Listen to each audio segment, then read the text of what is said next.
In November, the focus in my garden turns to preparing it for winter, but there are still beautiful flowers to enjoy and the glorious sound of birdsong. Autumn is truly here.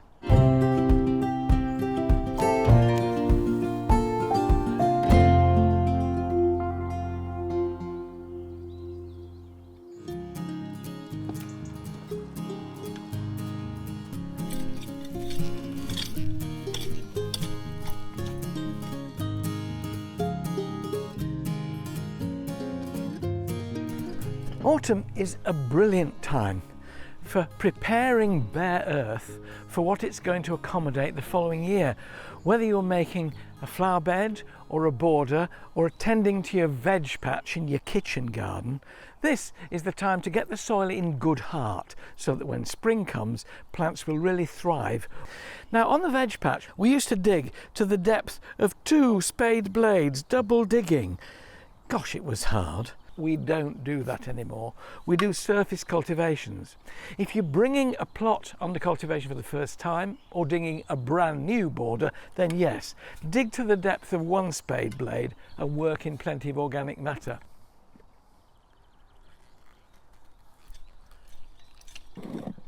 You can do it from your garden compost heap, or you can get it bagged as soil improver and just lightly work that into the surface. And this sort of cultivation to sort of half the depth of the prongs of the fork is quite sufficient. If you find that the soil is either too wet to cultivate, it sticks to the prongs of your fork, or it's too hard with frost, stay off it.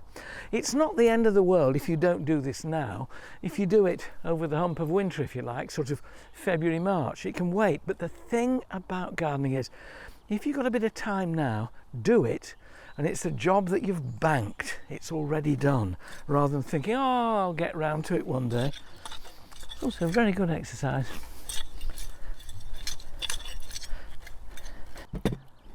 Organic matter like this is good for any kind of soil. On sandy soil, it will help hold on to moisture, particularly in dry spells. On clay soils, if as well as putting in organic matter you add sharp grit, lots of it, that will also improve drainage. And grit doesn't rot down like organic matter does, it lasts far longer. The combination of the two things on a clay soil, built up on the top, will give you wonderful growing material.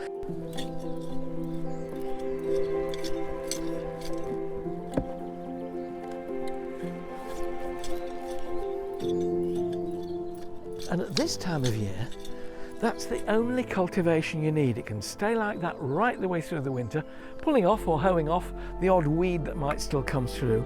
And then your ground is ready and waiting for those crops it's going to receive come March and April.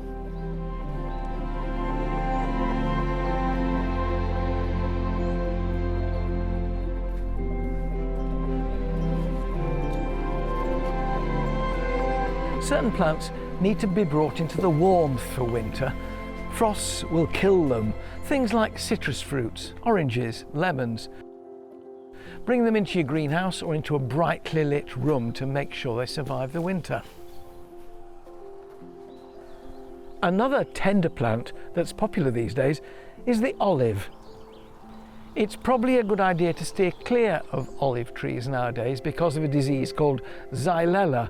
But over the past few years, if you've bought one and you want to protect it and you know it's healthy, you can get rolls of white fleece and you can wrap that round. You can also get these fleecy bags which are much easier to use.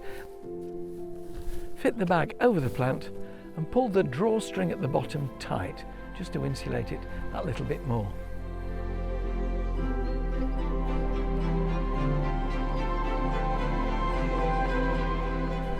One plant you do need to pay attention to at this time of year is the dahlia. They have tubers at the bottom, these big fat roots, but they are frost tender. If they get frosted, they'll go mushy and rot. So you have two options. You can leave them in the ground, having cut back the top growth, and mulch the soil with about 8 centimetres, 3 inches of well-rotted compost or manure to lag them in effect and stop the frost penetrating. Or you can dig them up, as I have done with this one, shake the soil off the roots and then cut back the tops even further to about 10 centimetres, 4 inches.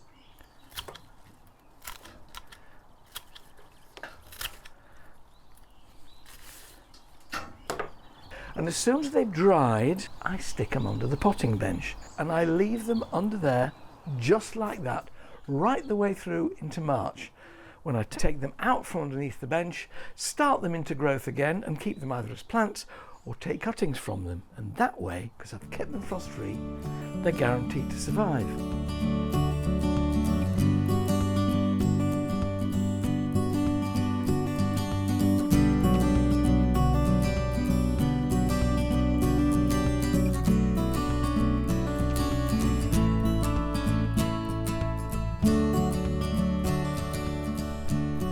Come November, you might be tempted to wade right through your borders, hacking everything back. Don't. Be selective. Things like this catmint here, Nepeta, that's pretty much finished, and you can certainly have into that with your shears and take it back as far as you want. But when it comes to things like this geranium here, there's a lot of green growth on that still. Be selective on what you're cutting off there. These straggling shoots down the front, you can take those off, but leave that central green growth. Leave also any plants which are going to offer food to the birds through the winter. Things like eryngium, the sea holly, and grasses, which look wonderful when the frost is on them and the winter sun set low is shining through them. So by all means, cut off things which you know are not going to be any use to wildlife and any use to you to look at, but do it bit by bit by bit.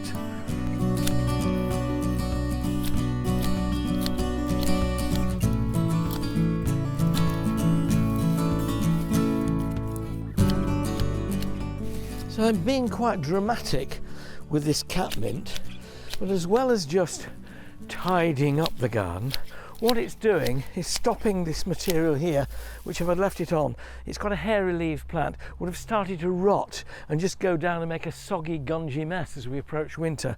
Better to let the air circulate around it when it's cut back, and it will overwinter with those roots below ground.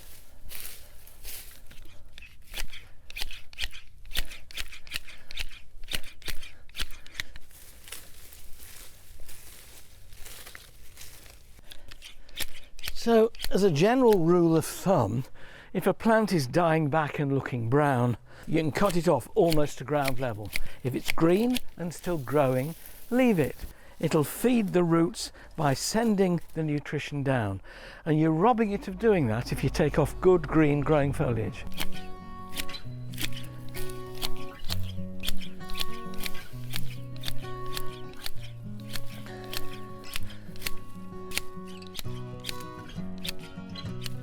So there are several clumps here now that I've cut back, but still plenty of health in there.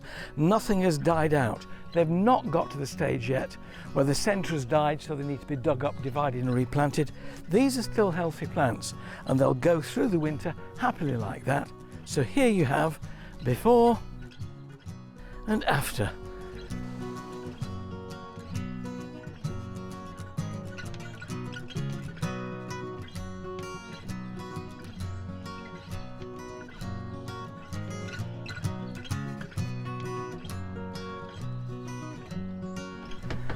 It's very satisfying to get jobs done in a garden, have everything looking better, but it's also important that you take time to relax, looking at the seeds you grew this year and to look forward to something you might sow again next year or new things to try. So I go through my old seed packets thinking, oh, that didn't do very well, that was great, I must grow that again, and make notes in my book of what's going to go where.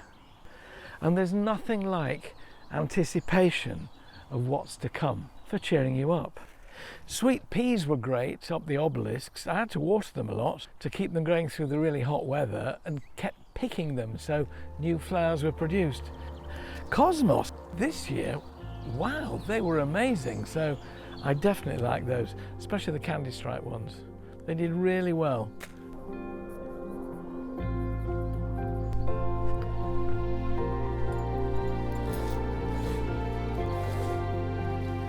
You might think of autumn as the end of the year, but in a way, it's the beginning of the next year in terms of planning. It's dreaming, if you like, but dreams can turn into reality with a few packets of seed and a bit of careful cultivation. Farmers always think that next year will be even worse. Gardeners know that next year will always be better than this one.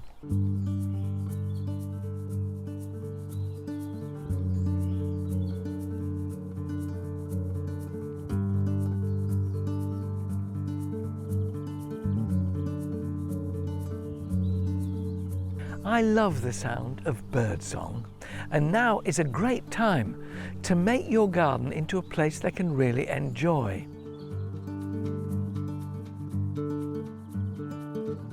Now at this time of year, in autumn, although it's not nesting time in terms of rearing young, it's a very good time to give them some form of shelter to allow them to roost, to shelter at night, to go to sleep. And the easiest way to do that is to put up a good, solidly built nest box like this. Will provide a great roosting site for birds like blue tits and wrens. Do you know, there's a world record, I think, for wrens in a nest box like this. Somebody once had 60 wrens in a single nest box, all snuggled together to keep warm in the winter. And then come the spring, they'll all clear out and the nest builders will come in. Blue tits will come in a box with a hole like this. Get one that's soundly built. This one's even got a bespoke roof of slate. There's posh for you. Now, a lot of people worry about where they should put a nest box. There are a couple of things worth bearing in mind. One, make sure it's out of the reach of cats. Cats and nestlings do not go together, so above head height generally. And the other is to put it in a sheltered spot. If the prevailing wind in your area is from the southwest, don't let it face southwest or the wind will blow straight in. I've got a perfect spot, I think, right here on the end of my shed. Now you could say, but the doors underneath, won't you disturb them?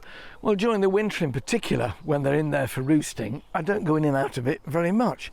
And then at nesting time, I'm very careful and it never seems to bother them. I've made a start on the hole. So nice not to have to use an electric drill. It's quiet. I can hear the birds singing and saying, "Oh, look at that." That'll hold it. On the back of this box, there's one of these slots where the screw goes in and then that sits down onto it. Wish me luck. There we are. Perfectly safe. An eagle could land on that and it wouldn't fall off. And come the spring, if I don't go in and out too much, I can sit here quietly and still, and they'll get used to me, and I'll be able to watch them coming in and out. I even have a friend who can get a robin to come and eat off his hand. Took quite a bit of patience, but it's a good thing to make yourself do. Sit and watch.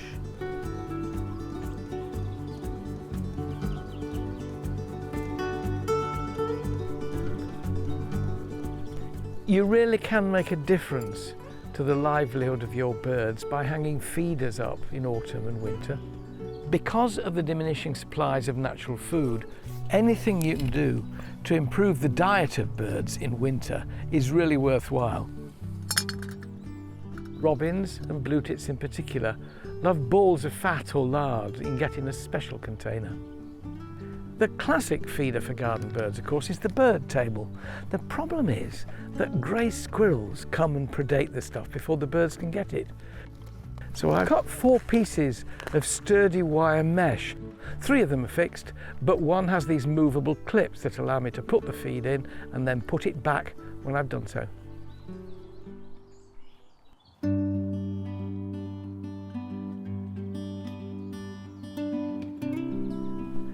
Another way to encourage birds to come to your garden is to plant things that they will find useful, particularly in terms of food. At this time of year, berried plants give them lots of sustenance. The beautyberry, Calicarpa, it looks artificial. It's purple, which is not a natural colour for berries in the garden. Robins and sparrows love it. It makes a tallish shrub. Stick it at the back of a border where it'll be background for most of the year, but then come autumn, look what it does and really draws your eye. The pyracantha, the firethorn, great for hedging and keeping livestock out, or for training up the sides of a building or a shed. At this time of year, that creamy blossom that came in spring is followed by berries that may be either red, orange or yellow. This is a glorious orange form, and again hugely attractive. Don't be cross with birds for nicking your berries. That's half the reason why we plant them, really. There are lots of them on cotoneasters, shrubs like this that may be stocky and creeping, or much taller shrubs, again for the back of a border. But this one has got lots of bite-sized berries for smaller birds, and they'll offer great sustenance.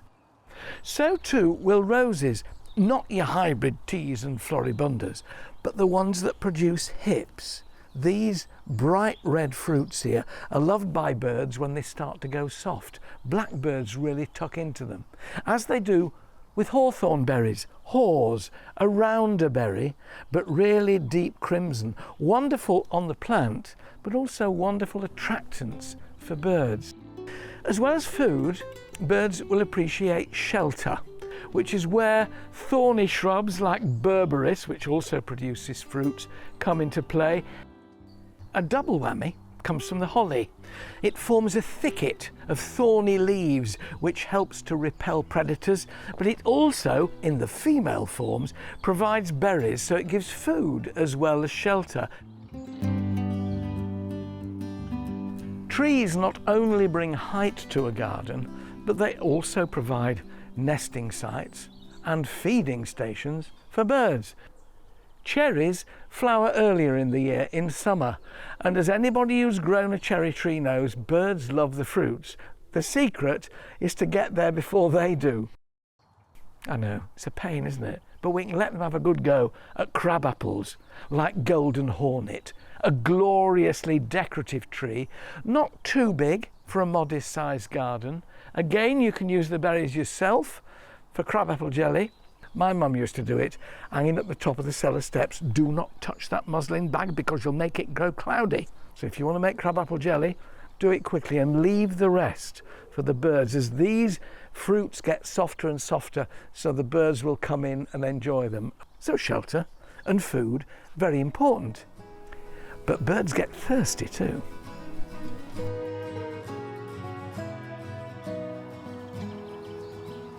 Fresh water is as vital to birds in the garden as fresh food, and the reason you need to keep replacing it quite regularly is, as well as drinking it, they like to bathe in it. So that dual purpose thing means it gets mucky quicker. The easiest thing to do is to make a bird bath. All you need is a flower pot like this one and a saucer like this one, and you stick that onto that and put water in it. The way to stick it is with this stuff, silicone. Run it around the edge, the rim of the base of the pot. You can be generous with this because it'll help cushion it when you lower the bath itself, the saucer, into place. Now I've got to get this central. The easiest way to do this, of course, to make sure it's central, is to do it the other way round.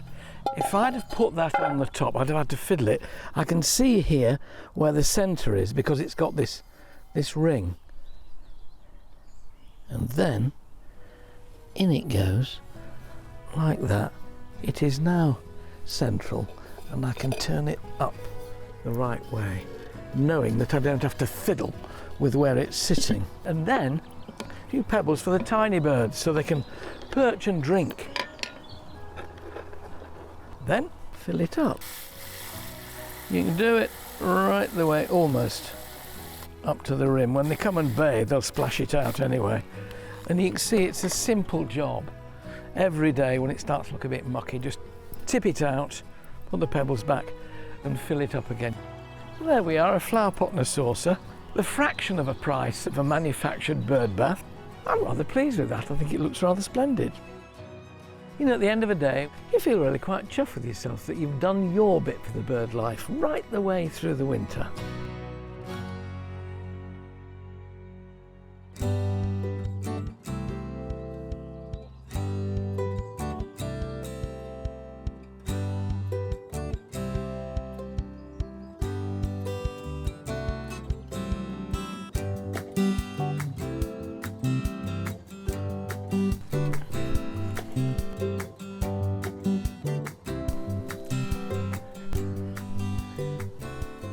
There are loads of plants that are spectacular through the winter months.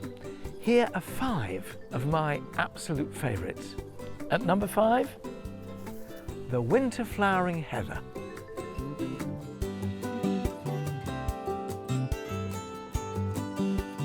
Now, some heathers flower in late summer, but a group of them flower right the way through the winter. This is Beauty Queen, glorious tiny pink bells. You can use them as ground cover plants in acid soil. Plant them 18 inches apart, 45 centimetres, and they'll eventually make a thick rug. And look what you're gazing upon each winter. Alternatively, in containers, 3 plants of this size will fit in a 30 centimetre, 12-inch pot and give you a lovely little show on your doorstep. At number 4, the camellia.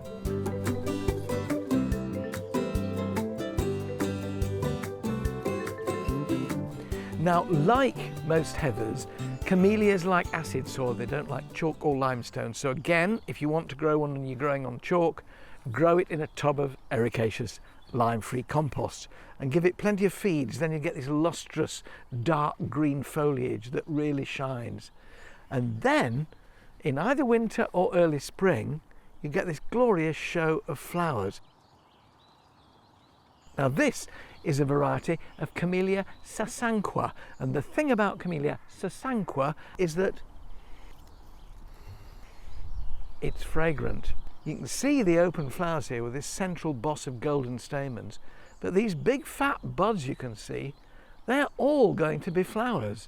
So you can imagine from looking at their various stages of development just how long this is going to bloom for. It's going to carry on for months, and that is a flower really worth having.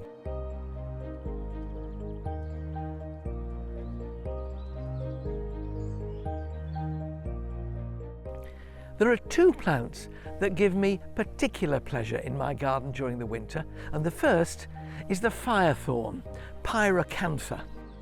You can see how it gets its common name because it's absolutely covered in these orange berries. It's a thorny shrub that you can train up a wall or a fence and also use as a hedge to keep the neighbours' dogs out.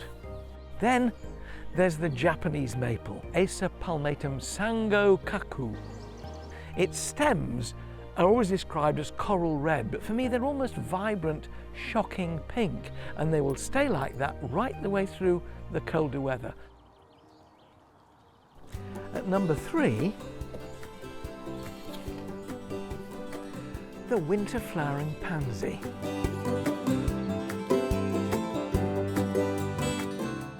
So what's the difference between a viola and a pansy? Well, they're all violas, that's the botanical name, but pansy is the common name we give to the violas with very large flowers. There are lots of summer flowering pansies that tend to go to sleep in winter, but those that are bred to flower through the winter really are cheery. There are lots of them. Just check they are winter flowering ones. They're that bit tougher, and these will carry on flowering right the way through the spring. Great for the front of a border in a sunny spot or even dappled shade, but better still in a container where you can plant them and have them close to the house so that every time you come in and out you see these cheerful faces smiling at you. There's a lovely story about the famous gardener Gertrude Jekyll, who used to have a pet monkey, and there's a viola she named after it called jackanapes. So whether you've got a pet monkey or not, it's still worth growing some winter flowering pansies and violas. At number 2, a plant which divides opinion, but which I love in winter, Mahonia.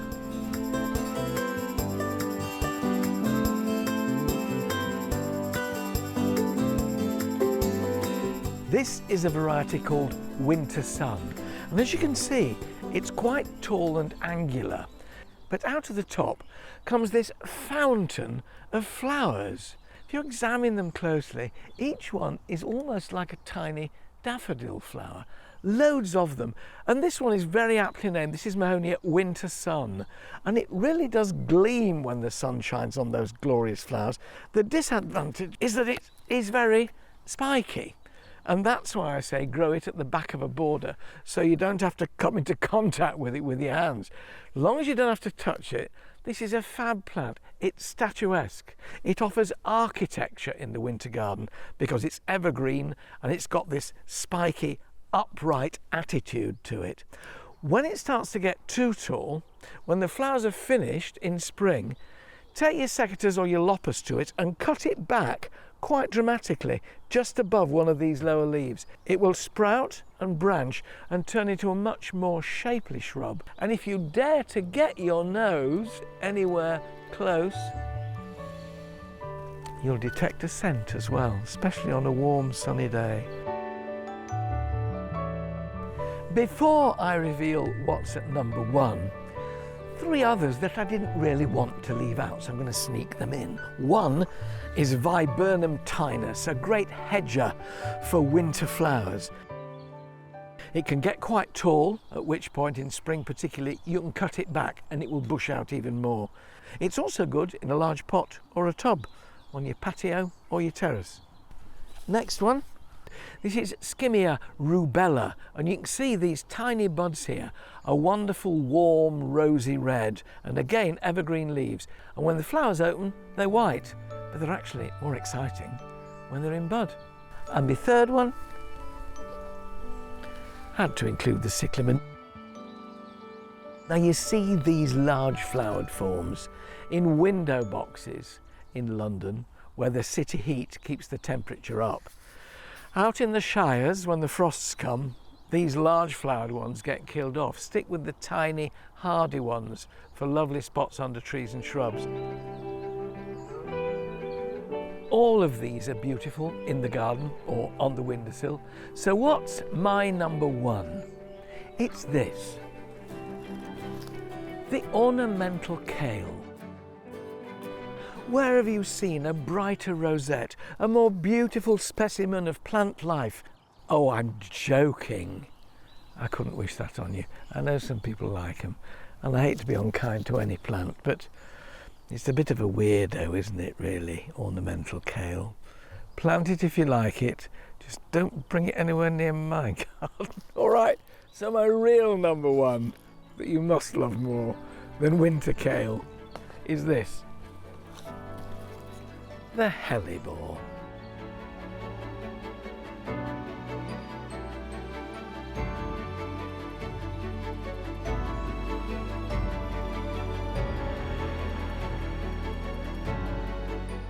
This is ice roses. Well, I suppose you can see why. It's a bit icy in the middle and lovely rose-coloured flush to it. This is Helleborus glandorfensis. Don't worry too much about the Latin names, just choose them for their beautiful flowers. This is a gloriously healthy plant. You can find flowers now that are pure white, pale yellow, green, crimson, spotted, dark purple, so many variations. They grow in any half-decent soil. Mine are on chalk, so they can cope with it there. Just make sure that when you plant them, there's plenty of organic matter worked into the ground. They're a great plant to put in dappled shade, under and around trees and shrubs, and they'll flower in their various forms right the way through from the end of one year to the beginning of the next.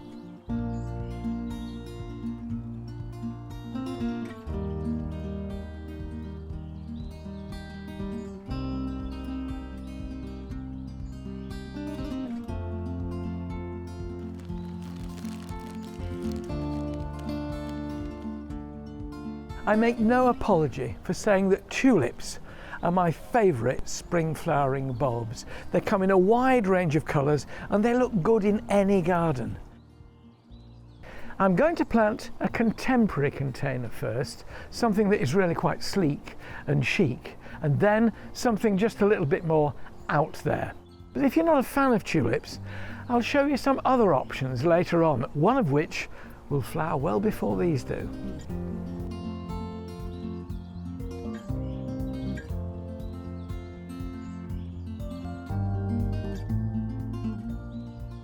Thanks to their wonderfully upright, statuesque habit, tulips look great in contemporary gardens and contemporary containers. Now you could say this isn't contemporary, it's medieval. It's not lead, but it looks like lead, a lead container. But this colour really shows off tulips well. And the great thing about tulips is they can be planted quite late. Try and get them in before Christmas, and then you'll enjoy a really good display in April and May. In a container like this, I could put a single colour which complemented this shade of battleship grey. But I'm choosing a combination of colours which I think do exactly the same, purple and white. Now, if it's beauty on a budget you're after, you can get the mixtures already put together like this. I'm going to mix my own. I've got varieties here which will do that purple and white trick. Queen of Night, very famous old variety. Purple Crystal, which has a fuzzy edge. And two whites, White Triumphita and Pays Bas. You need slightly less white than you've got purple because white stands out more, so majoring on the purple but with the white in between. I'm going to put Queen of the Night in first. I'm just going to sort of space them around on the surface of the compost and then mix them all up a bit to make sure I get purples next to whites and whites next to purples. I'm just spacing them with gaps in between. You need not worry about the distance between them in a container like this. They're going to be much closer than this when I've got them all in. Don't worry about it, they will grow.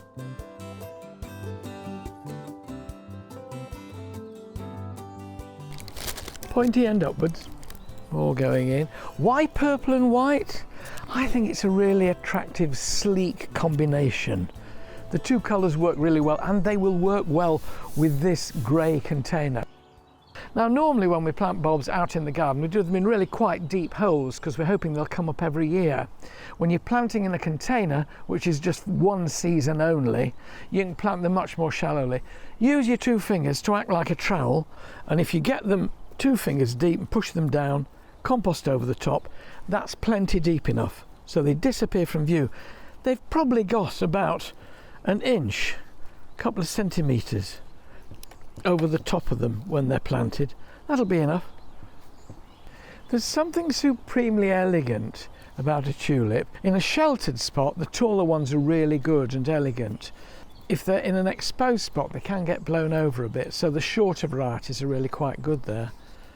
But I just think whatever the variety and however leery and strident the flower is, there's something so elegant about its form, and the fact that you're getting all that colour, that's a great thing, from this one tiny bulb. It's a bit of gardening magic, really. And that's it. It doesn't need watering. The compost is moist already. It's standing outdoors. There'll be autumn and winter rains that keep moistening it. Quite enough in there without you watering it anymore. Stand it against a wall or somewhere where it'll really look good. I tend to grow them right down the side of my barn here, the same variety in each pot, and it really does look a show.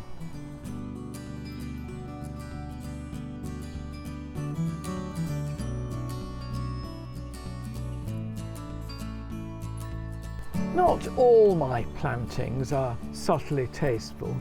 Some of them, you like to think, can be quite outrageous as well, quite vibrant. Here, in a terracotta pot, granted of quite a soft terracotta shade, I'm going to use orange tulips of different kinds. Each and every one of these, hints of orange in it, and some of them almost entirely orange. And by mixing all these together, I'll have a pot of vivid sunshine. With all terracotta pots, you get a hefty hole in the base. It's easy for that hole to be bunged up, particularly if a worm gets in the bottom. Somehow it stops the drainage from going through. So always just put a piece of broken clay flower pot or some gravel over that hole and make sure it stays over the hole when you're filling it with compost.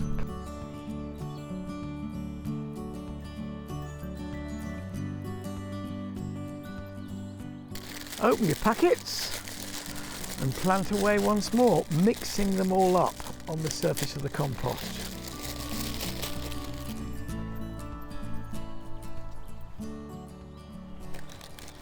Lighting sun, such a wonderful soft orange, and I'm running out of space now, so what I'm going to do is put these 5 raster parrots round the edge of the pot. They're slightly shorter than the others. The others are about 60 centimetres tall. These are 40 centimetres. So if I sneak some of these back in towards the centre and put my 5 shorter raster tulips round the edge, that will do us nicely. 2 fingers, in we go.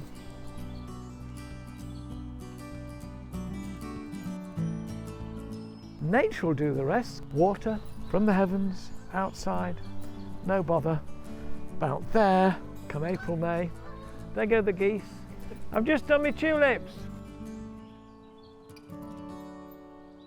If you want to change from tulips in your garden and you want to plant something in beds and borders other than tulips, then don't forget to look out for these alliums. I grow lots of different alliums in my garden here in ordinary well-drained soil, and they come up happily year after year with flowers like fireworks on the top of the drumstick stem. I absolutely love them. But if you can't wait for alliums or even for tulips, then I've got something for you that'll flower much sooner.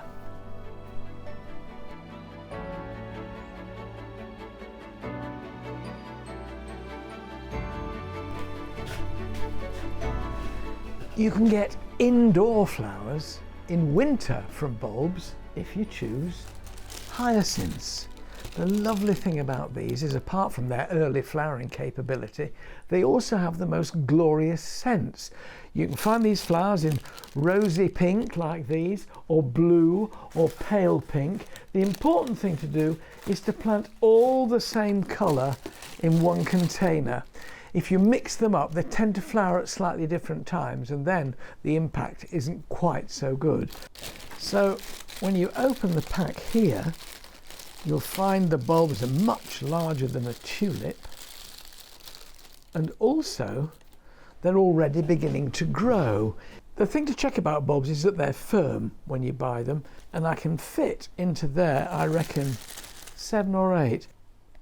The difference in planting with a hyacinth compared with a tulip, whereas we're burying tulips, with hyacinths we leave the nose sticking out of the compost, just like that. So the bulb is underneath the surface, but the nose itself is not. Now it's important when you fill this container with compost that you don't firm it too much, because if you do firm it quite hard, you'll find that as the roots come out of the base of the bulb here, they'll start to push the bulb out of the compost if they have too much firmness underneath it and it doesn't give way. So keep your compost quite friable, quite loose, to allow those roots to penetrate it. I'm just using an ordinary peat-free multi-purpose compost. They look so promising, don't they, when you see these little green noses saying, I'm coming, I'm coming. There we are. There's 7 of them in here, I think. Perfect. Dressing them with a bit more compost around there. Tap the sides of it, and there they sit. Now, I've got one left over. What's nice to do for children is to plant single hyacinth bulbs in a little pot like this. Again, the same thing. Leave that nose sticking out, gently firming it in. There it is. Now, they need to go in a cool, dark place for between 6 and 8 weeks. A shed or a garage. Anywhere that's frost-free but just cool and dark. And when you can see the flower beginning to emerge from a little coronet of leaves, then you can bring them into the light. But whether singles in a pot like this or groups of them in a container, that 6 to 8 week period of cool and dark is vital. And you'll have, in January, February, from a planting in November, gorgeously scented flowers. If you're looking for gardening tips like this, why not subscribe to my channel?